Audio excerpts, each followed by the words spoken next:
విమానము land అయినప్పుడు దాని దగ్గరికి వెళ్ళి చూస్తే చాలా పెద్దగా ఉంటుంది. అది ఎగిరి పైకి వెళ్ళిపోయిన తర్వాత చిన్న పిచ్చుకలా కనిపిస్తుంది.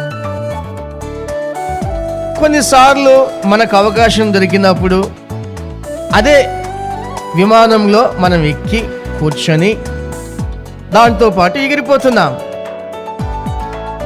ఎగిరిపోయే కొద్దీ కిందున్న భూమిలో ఉన్న బిల్డింగ్లే కానీ మనుషులే కానీ అందులో ఉన్నవన్నీ కూడా ఎగురుతున్నప్పుడు పెద్దగానే ఉంటాయి.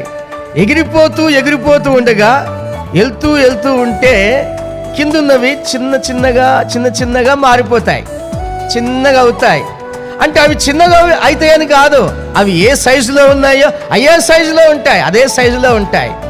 కానీ మన దృష్టి కిందున్నవి చిన్న కనిపించటము అవుతుంది. మన దృష్టి ఆ విధంగా కనిపిస్తుంది. మన దృష్టికి మనం ఎగురుతా ఉంటే ఎంత పైకి వెళ్ళిపోతూ ఉంటామో అంత చిన్నగా కిందున్నవి కనిపిస్తాయి.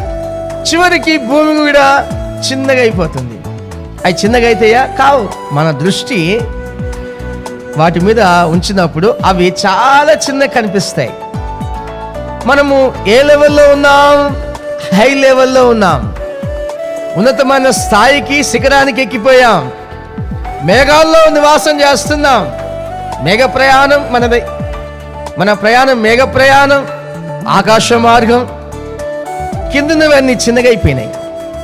అలాగే మనం ఎప్పుడైతే దేవుని తలంపుల ప్రకారం నడుచుకోవడానికి ప్రయత్నం చేస్తుంటామో లోకములో ఉన్నవన్నీ కూడా అవి చాలా ఆఫ్టర్ ఆల్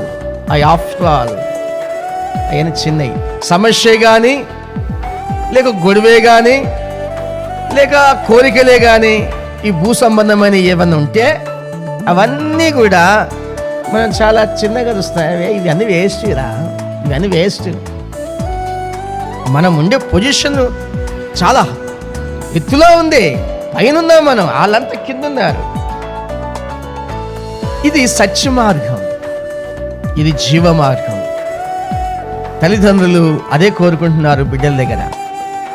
ఒక ఉన్నతమైన స్థాయి, ఒక ఉన్నతమైన స్థితి.